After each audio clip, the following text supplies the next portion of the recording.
Welcome back, everybody. Today, we're discussing Westworld. Right now, we're in a unique position where the motivation of almost every character can be called into question, with Stubbs pretty much being the only person we can definitively say we know what he's doing because he's outright programmed to assist Bernard. But even Bernard's plot may be a manifestation of Dolores's when you consider that last episode we see him searching for her corruption and gets interrupted before the scan finishes. We need to go. It's really nice when you can take a dogmatic approach in theory crafting because it allows you to build a better and more detailed theory with information you know to be true. In the world of Westworld, as we know, this rarely happens. But what happens when you come to conclusions about a character before you ever see them on screen? Today, we're discussing Serac and his master plan. Now, before we get into it, keep in mind this is strictly a theory. Keep it light, pick and choose whatever parts of this you agree with, and, have some fun with the storytelling process. Don't take this too seriously. Serac is a pretty interesting character. We're introduced to him by name before we meet him in the show, and we're introduced to him in the trailer before any of that. After season 2, it kind of left this vacuum for the big bad in which the hosts would go against. In season 1, it was the Man in Black and somewhat Ford, because retrospectively we know this wasn't the case. He was the liberator of hosts, fulfilling his best friend's final dream, and a mistake that took him 30 years to correct. But before everything played out, that wasn't the case. The big bad in season 2 was Delos, and more directly Charlotte Hale or Carl Strand. He was the advertised opposition to the robot rebellion, the new guy with broad shoulders and a somewhat recognizable face, and once again, that turned out to be hardly accurate of what happened in season 2. That's because Westworld doesn't really have heroes and villains. Every character is a morally gray actor invested in their own interests to the point where killing someone to keep a secret is really only something that Bernard wouldn't do. The point being, once again in season 3, we're introduced to Serac in the trailers, and we kind of need this opposition to the host rebellion. And everything about him and the Insight Corporation scream villain, scream bad guy, ominous, overlooking figure. I mean, we live in a degree of globalization now where universally we fear what companies are doing with our data.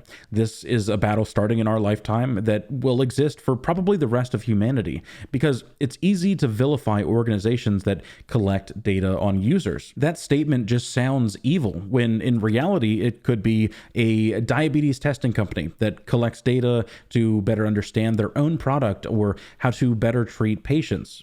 Something I think we can agree is probably a good thing to collect data on. But again, my point is that I think the showrunners know that we have an implicit bias toward these companies. So introducing Insight would immediately come with us believing them to be bad. Maybe more so since Delos is the only other company we know in this world, and their moral standing is anything but clean. I still think all the implicit signs point to that, but they've given us information in these first 2 episodes that I think collectively we might have ignored because we assume so definitively that they are bad. The first was the introduction of Liam. Insight rose to meet that challenge, creating Rehoboam, the strategy engine that saved the world. Next, when he describes his father's original plan for this machine. My dad thought the biggest problem in the world was unrealized potential. He thought that if you could chart a course for every single person, you could make the world a better place. And finally, when Serac describes what he's been doing with it. And up until very recently, the system was working. We were creating a better world. And then it stopped. Without our bias of knowing that this is Westworld and corporations in this world have been evil, or maybe just subliminal signaling, it's outright telling us that they built a machine that is helping humanity. The creators started something to build a better future for all of us, and it's working. It's very strongly hinted that they've done marvelous things with the help of this machine. Climate control, war. Insight is in people's homes and used at the highest level of business. It's world management. It's literally expedited globalization. Nothing about this is inherently bad when we just think about those things, except for the people who could be left behind, and perhaps that's where Caleb's character comes in. He represents the little person still trying his best in a world that has automated past the point of needing him for anything other than the assistant to a fiber-laying robot. Rehoboam is the utilitarian approach to fixing the problems of the world, and we may be witnessing the man that is sacrificed to feed the many. But even still, Utilitarian approaches are inherently good. By definition, it's only when you oppose on the moral rights of other people that this system fails. And if world history exists in Westworld, then it likely will fail. But, I mean, Serac even says, For the most part, humanity has been a miserable little band of thugs stumbling from one catastrophe to the next. Our history is like the ravings of a lunatic. For the first time, history has an author.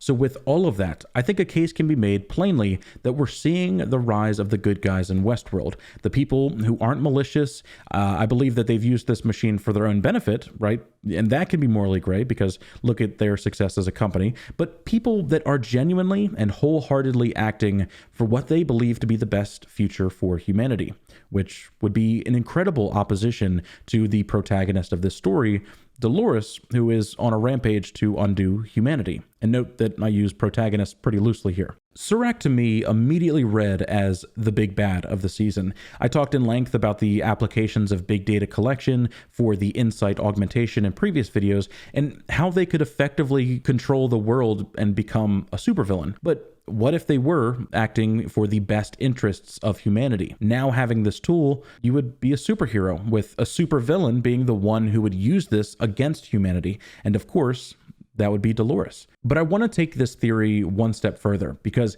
I don't know when to quit and say that maybe he's trying to achieve something that humanity has never had before, something which Dolores possesses that allows her not to play into Rehoboam's predictions. That, of course, being genuine free will. I think if the show is trying to show humanity as deterministic, which all signs still point to that, the genuine good for humanity would eventually be allowing us to make our own free will choices. This machine may be plotting the course of humanity in which we gain true libertarian free will that isn't affected by the variables of the world. We could think, act, and live as beings that see the code that motivates us and us be able to make choices in light of that. I think perhaps Project Solomon and then later Rehoboam is the path toward consciousness for humanity.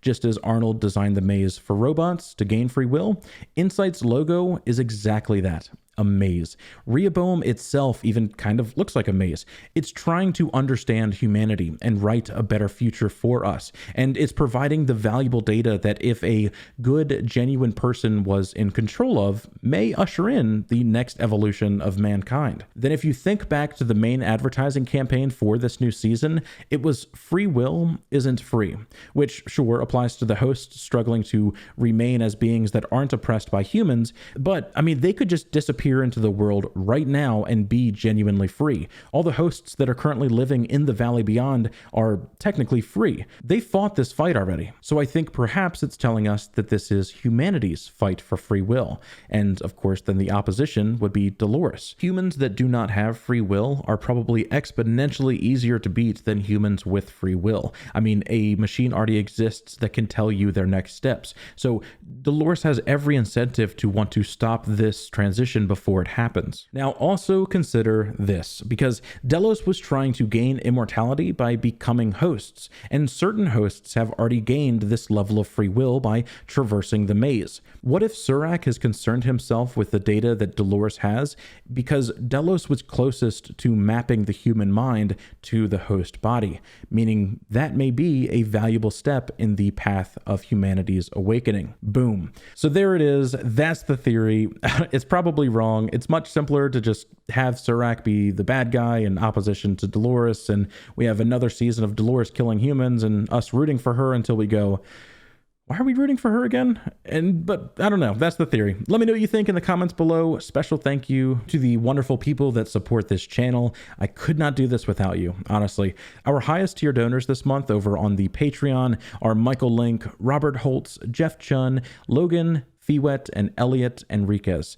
If you wish to join them, please see the description below. We also just recently revamped the Discord with the wonderful help, and by that I mean he did all of it on his own. He's an amazing human being. Thank you so much. My best friend Justin, so please check that out too. Thank you all for being here. Much love, everybody, and I can't wait to talk to you all again soon.